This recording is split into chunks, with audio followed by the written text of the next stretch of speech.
All right. Okay, so we're going to talk about Starin today. Starin, yeah. Starin, or is it Starin? Starin? Starin. I'm going to say Starin. Starin. And I will apologize to anybody who is a fan of this man because it could be Starin. The correct pronunciation could be staring you right in the face.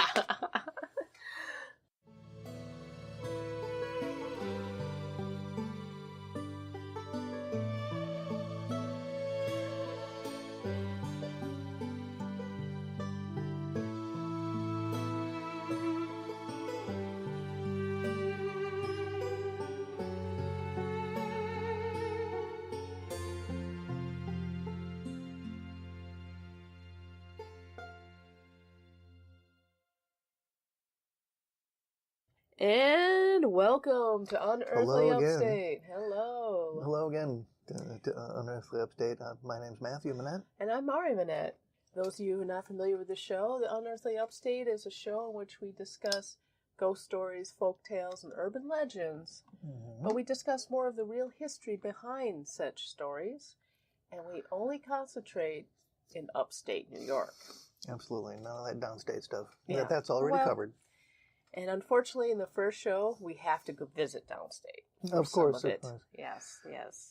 Some of our travels for this episode does take us to downstate area, but only out of necessity. Well, the place we're going to be talking about today, actually, it's two places. Mm-hmm. One is called Starin's Place. Mm-hmm. Or Starin, sorry, I did it again. Mm-hmm. Starin Place and Starin House.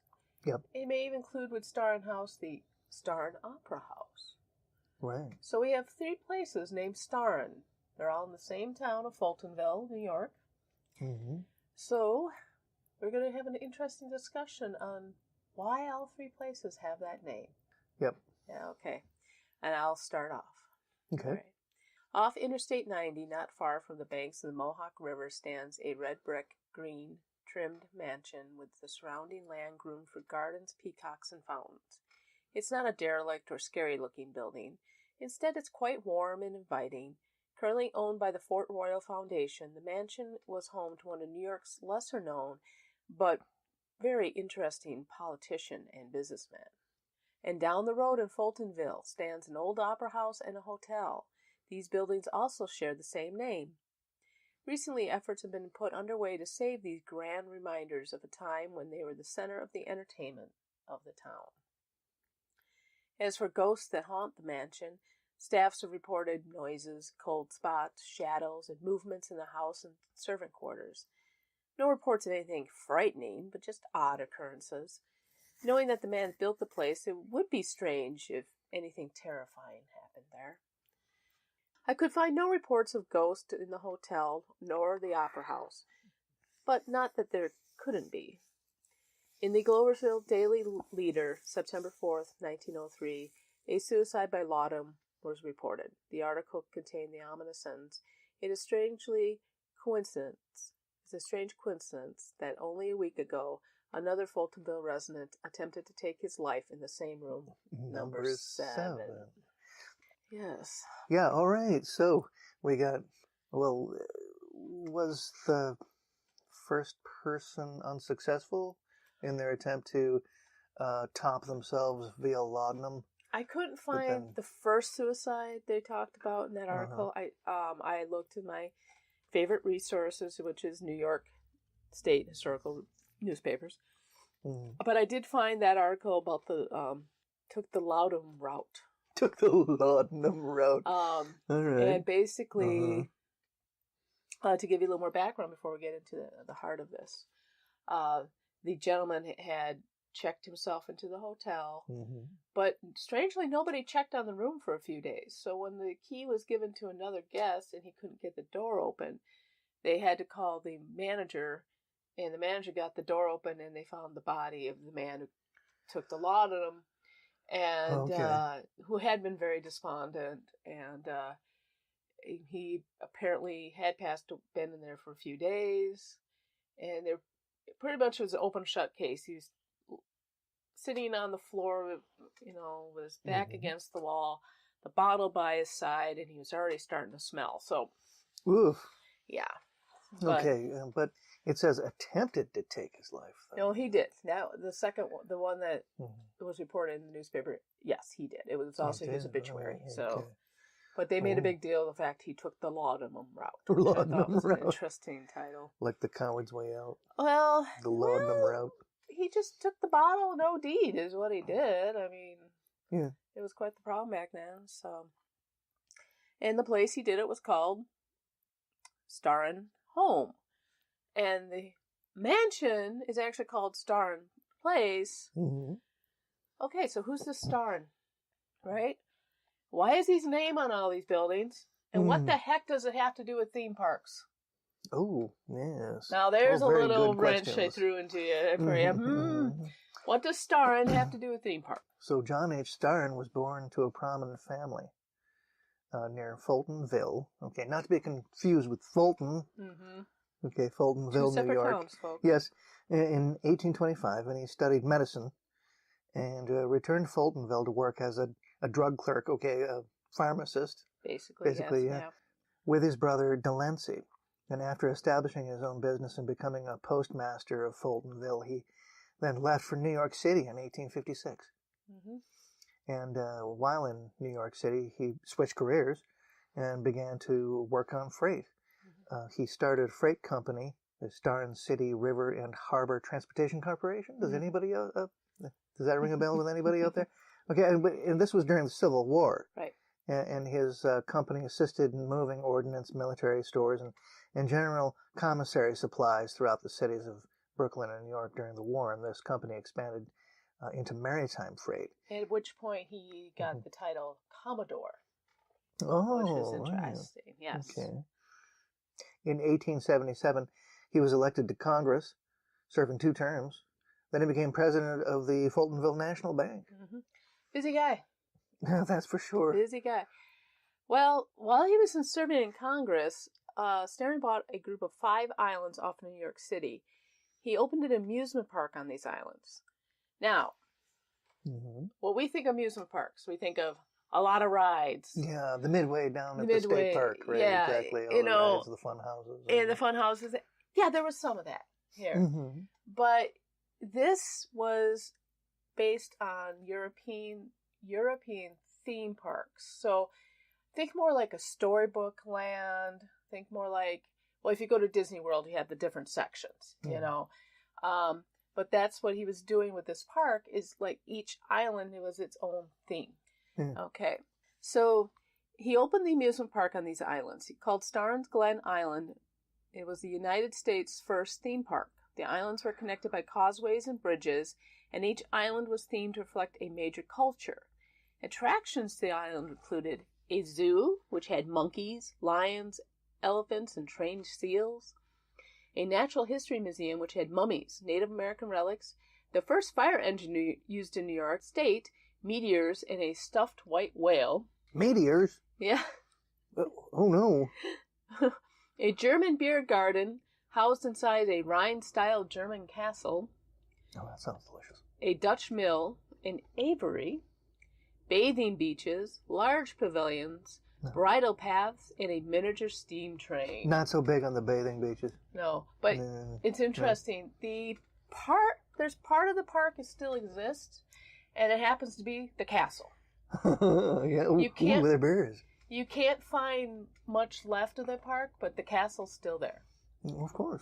So if people down in downstate know what I'm talking about, you can still visit at least a portion of what he had built. And if you've never seen a Rhine-style German castle, they're kind of small, but very tall and very elegant. Yeah. Kind of. Now Starin owned many ferries that were used to go to and from Staten Island. 12 of these ferries were rerouted to bring people to his park. By 1882, the park was so popular that the attendance had reached 500,000 visitors. The best part of the theme park was the cost. Once you arrived on the island, majority of the rides and attractions were free.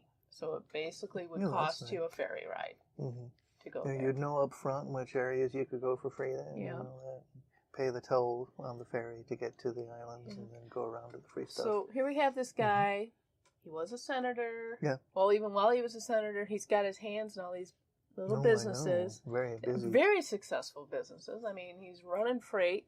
He starts running people to his theme park.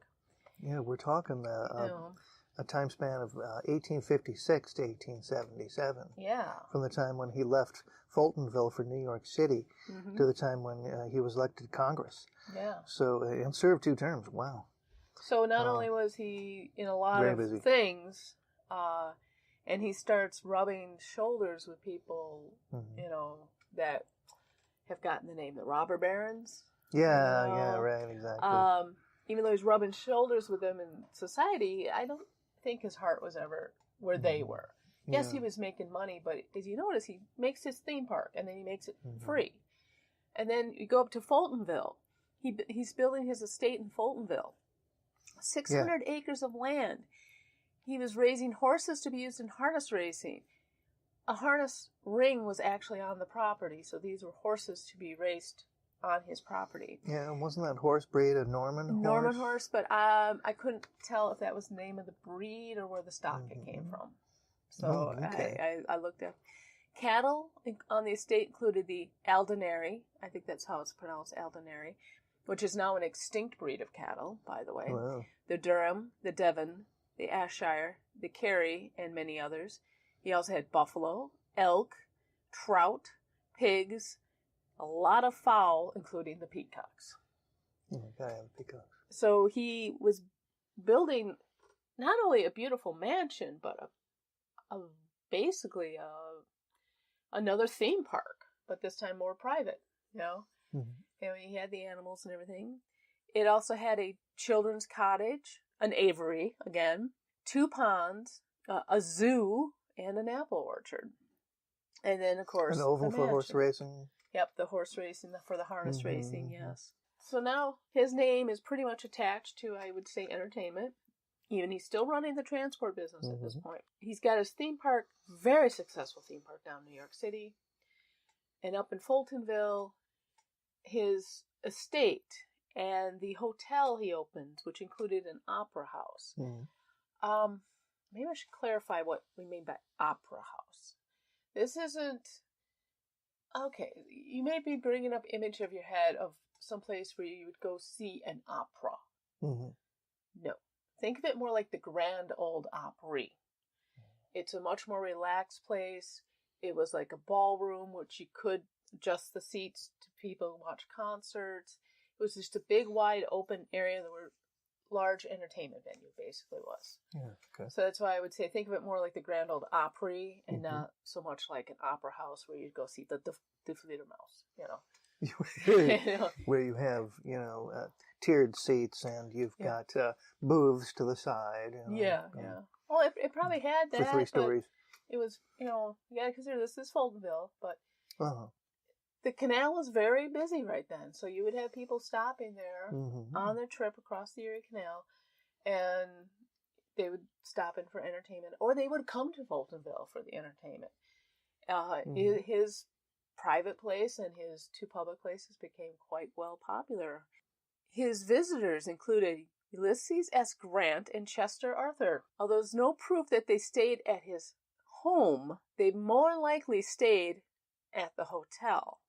Now, this was interesting. Starin actually became friends with those 2. And I did not realize this, but Grant, when he developed cancer, became quite destitute. And Starin was the first one of his friends to step in and say, we need to help him out. So they actually had to raise money for the former United States president so he could have a comfortable life while dealing with his cancer. That kind of sucks in one way, because you'd think president would have the best care. I mean, they do now, but I guess back then it was... Well, Starin was also on the committee to build grants, too. That's true, yes. Yeah. Then in the 1880s, he built his mausoleum. It was 50 feet tall, 33 feet across, and 24 feet deep. There is a picture of it on the Wikipedia page if you ever want to see it. quite gorgeous. Don't worry, it's free to use. It's public domain. We'll put it up on our webpage. Mm-hmm. But yeah, it's also available on the Wikipedia page. Gorgeous, gorgeous mausoleum. I don't know, would you call that? That's not Gothic. Well, I'm looking at it. That's not Gothic. It's a bit short to be Gothic. It doesn't have that. It's got Gothic elements in it. Yeah, I was looking at the dome part. Yeah, basically, the dome part is definitely probably not Gothic. The first floor, it's at least 2 floors. The first floor is probably set up in the cross formation form. You can see in the photo, with columns to bring you into the main chamber. It looks like there's 2 chambers off to the side. Mm-hmm. And then on the top is this open, it is an open dome. I guess you would call it an open dome. It's columns supporting it. It's gorgeous. Well, I should say it was gorgeous. Yeah. So, yeah. Now we did talk about the suicide that happened at the hotel.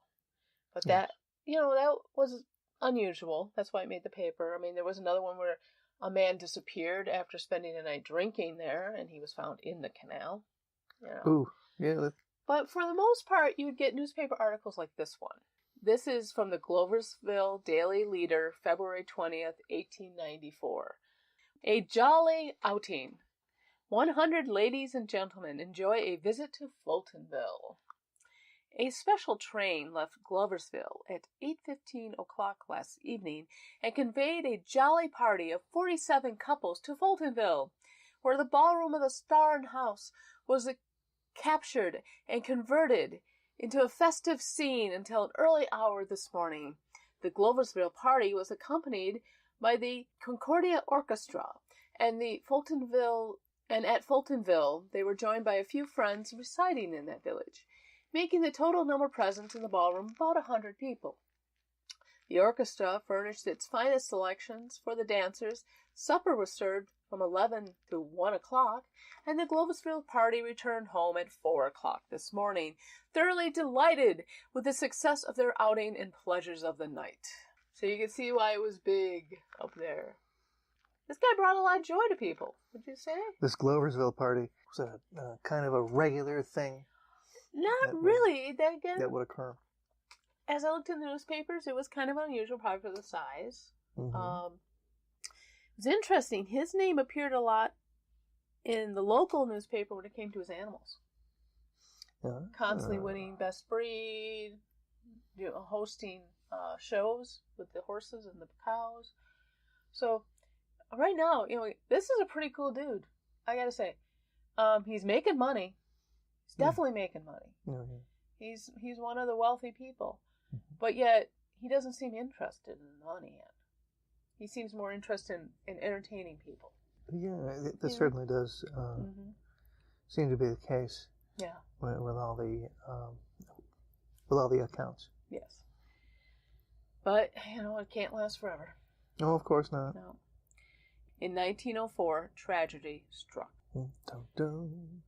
A steamboat owned by Starin, named the P.S. General Slocum, caught fire on June 15, 1904. It sank in the East River in New York City. The steamboat had been chartered to carry members of the St. Mark's Evangelical Lutheran Church to a church picnic. An estimated 1,021 people of the 1,342 passengers died. It had been the highest loss of life in any disaster in New York City until September 11, 2001. And it is the worst maritime disaster in the city's history. The second worst in the United States. What a blow. Yeah. What a blow. And unfortunately, I would love to cover more of this disaster. Mm-hmm. There is some far-reaching consequences to the effects of the disaster were, pretty big. But we're sticking to Upstate. That's a whole other episode, folks. Yes, and unfortunately, because we're sticking to Upstate, we won't be able to touch upon this, but I would recommend, if you are curious, to look it up. It's a lot of consequences came out of that. But for some reason, it spelled the end of Starin's Glen Island Resort. No one wanted to ride his ferries. Yeah, that was too bad. Mm-hmm. I mean, that's where these people were going. They were going to his resort. Mm-hmm. And that's what happened. The fire came in, and there was...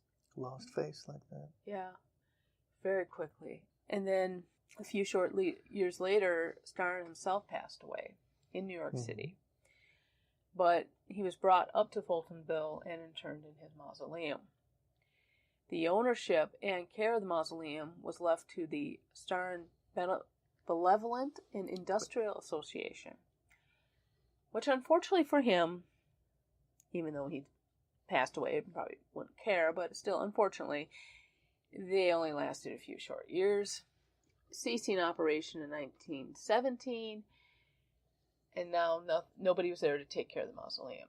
Yeah, by the 1970s, the mausoleum began to fall into disrepair, and some reports say it was vandalized and desecrated on Halloween in the 1970s, but you couldn't find any information verifying that story. But No. By 1975, the mausoleum was taken down, and the remains of Starin were reinterred in front of where it once stood. If you look on Find a Grave, wonderful website, by the way, if you are looking up graves, they do have his current resting place, and it is where the mausoleum was, and there's a plaque explaining who he was, and his family is buried there with him.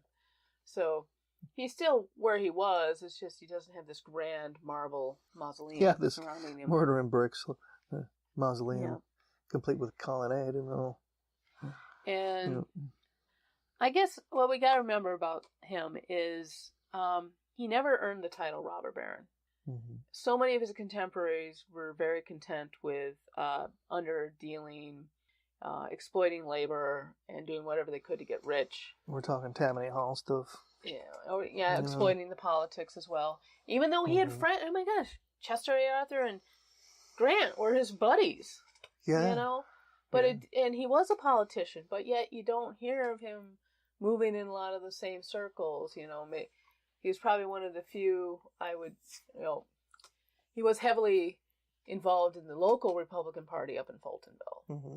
But it really didn't strike me as I, glanced over his political career that he was one of these types that, wanted to be a career politician. He was interested in politics. He definitely kept tabs on it, but, he served 2 terms and then, went on to other things. It really strikes me he got bored a lot. You always need something to do. Something to do, yeah. But like you said, he never earned the term robber baron because he gave so much back to the public.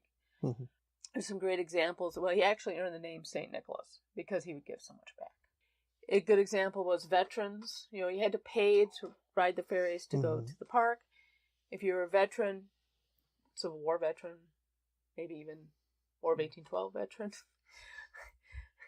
might be a little old, but hey, you could go enjoy it. Anyway. Not quite up to the Spanish-American War. No. He would give you're given a free ride. Mm-hmm. And every so often he would offer free rides to children as well. He also formed societies to protect the poor and women. His theme park was considered a peaceful retreat from the dirty, loud city. Mm-hmm. And what I could understand is once people were there, okay, when you go to theme parks now, most people are just there to go on the rides, get the food. Oh, yeah. You got to rein in your kids. Mm-hmm. It's busy, but you're going to run into the drunks if they serve alcohol at the place. Oh, yeah. You're going to run into the jerks who are going to pick fights with anyone.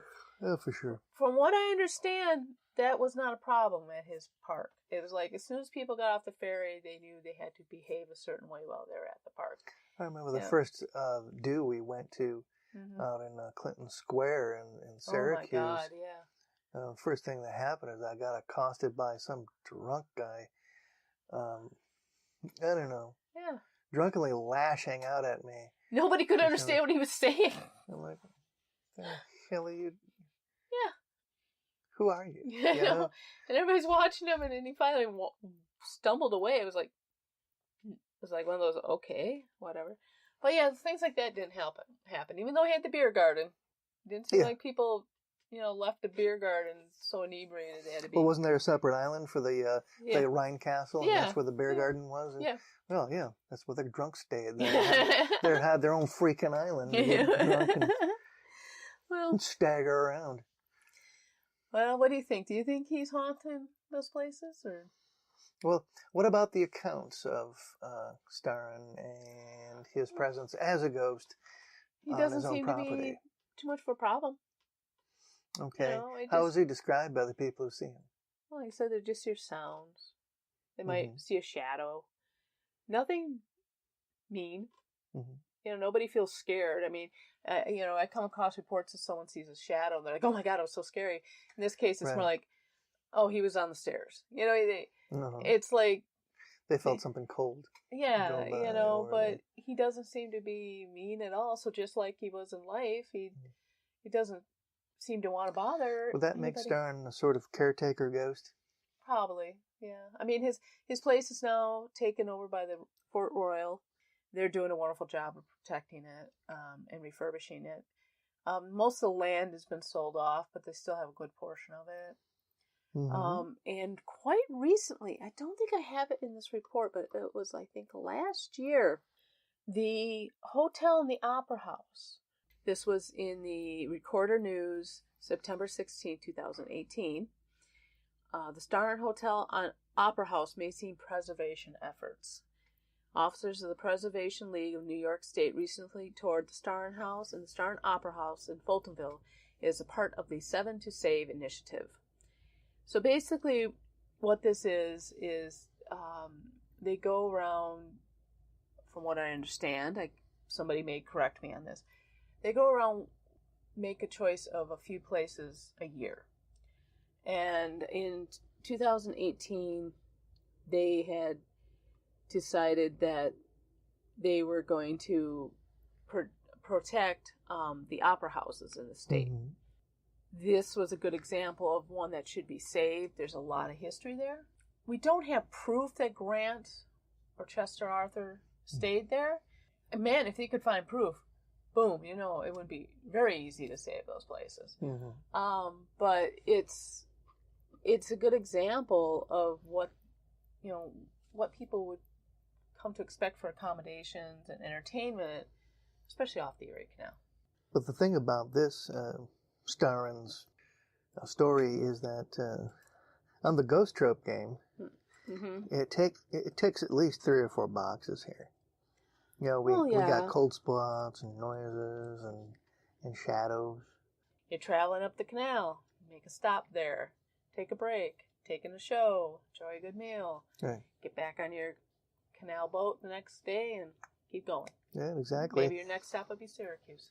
All this philanthropy in Fultonville goes to show that Starin didn't forget where he came from. Exactly. Even though he went downstate to do business in New York City, he never forgot where he was. Yeah. He was always a Fultonville. So, the Ghost Trope. Where do you think he is? Yeah, where do you think he is on this? Well, as I said, as far as Starin goes on the Ghost Trope game, he ticks off at least 3 or 4 boxes.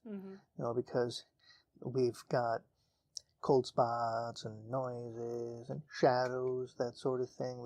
That's 3 boxes right there. But nothing on the trope list that would include anything terrifying. Yeah. Nothing really. It's very benign ghost. I think he's busy in the afterlife too. Yeah, pretty much. Yeah. He doesn't have time to scare anybody. I think he might be bored with gore.